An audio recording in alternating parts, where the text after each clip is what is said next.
Welcome back to Totes Titles. I am your host, D.D.P, and you are watching Dynasty Diamonds. You know the drill. Each and every week we're back here.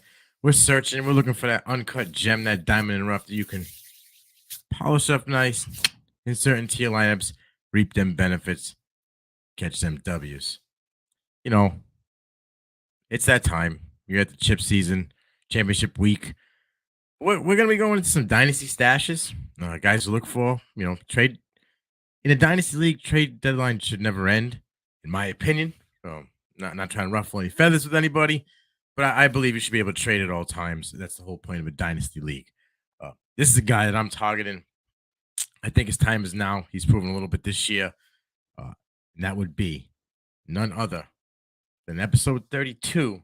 Zay, I'm here to stay. Jones. Now listen, all right? It's taking him a little bit, but not everybody blossoms right away. 6'2", 201. He's 27 years old. He was drafted in 2017, second round, 5th pick to the Buffalo Bills. It took him a little bit, but in college, the pedigree was there. He had the numbers, big numbers.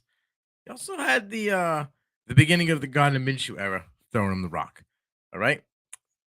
2015, ECU, 12 games, 98 receptions, 1,094 yards, 11 yards per catch. This is something that you guys might want to tune into because it's going to be a common thing going through this episode. He had 5 touchdowns, okay? In 2016, this is where the Minshew mania began. 12 games, 138 receptions. Yeah, that's not an error. Neither is the next one.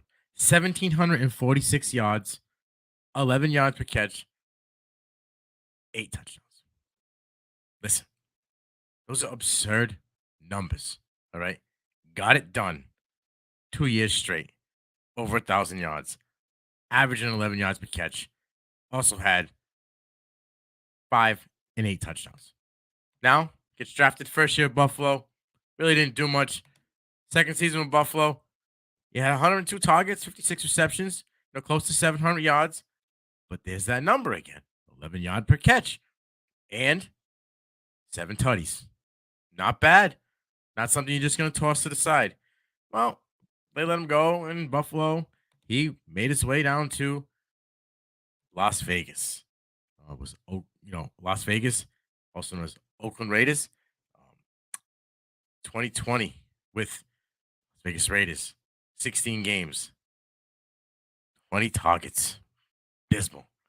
14 receptions, 154 yards, but he did average 11 yards per catch. You see where I'm going here? He averaged 135 air yards that season, only was 2.3 fantasy points per game. It was for 135th best wide receiver. Terrible. 2021, David Carr started to throw the ball game more accurately with the offense. We had 17 games, 70 targets, 47 receptions, right? 546 yards. We had 916 air yards. 11.6 yards per catch. Touchdown. 6.2 fantasy points per game. Got him up to 74th. Nothing crazy. But he hit his home in the right spot here in Jacksonville. Head coach Doug Peterson knows how to utilize his tight ends and wide receivers. The offense is always spread. Everybody eats. Okay. At Kirk this year, Christian Kirk. You also had Zay, Evan Ingram. He's doing well. Jacksonville, season's not over yet, but in a 14-game span, had 110 targets, 75 receptions, 776 yards, 930 air yards, 10.4 yards per catch, just under that 11 mark that he's averaged for most of his career through collegiate in 3 different NFL teams. Right? 5 touchdowns.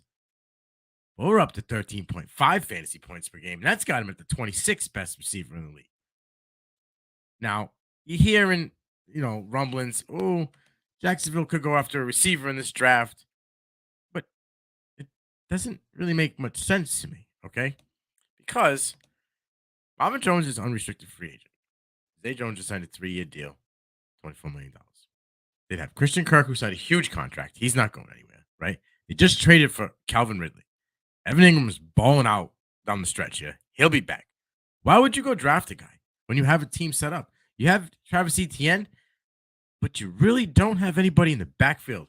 I would feel they would go for a running back in this draft before they went for a wide receiver. They may take another wide receiver, but I don't believe it'll be early. All right. This year alone, Zay has played extremely well. His target separation is 2.4 yards per target. That's 16th best out of all wide receivers in the league. Red zone targets, 14 targets. That's 8 receptions. That's 15th best in the NFL in wide receivers. Target rate percentage, 25.2. 27th in the NFL in wide receivers. 27th in the full NFL, right? 32 teams. So that's better than some wide receiver ones. Snap share, 85.9% snap share. That's got him at 24th on the year of all wide receivers. Zay Jones can be had fairly cheaply. He's someone I'm targeting next year because I feel that the numbers are always going to go up. The end of the season, him and Trevor Lawrence have developed a nice rapport. The touchdowns are there. He is targeting him in the end zone. Go get Zay. Like I said, 11 yards per catch. He's done it all of his career. It's not going to change. This year, he's right about 10.4. He could get to that 11 yard per catch mark in his last 2 games. Go get him. Lock him in. Enjoy the benefits next year. I'm telling you, we're gonna keep rocking. I got another IDP guy coming up next episode. That's gonna be my man GK George Karoflis out of Kansas City Chiefs. He's my next dude, and I'm gonna let you know why. It's T2T. It's D.D.P. We in the house. We got them Dynasty Diamonds. We got them offense, IDP. We're not playing around. Lock in. Hit the bell.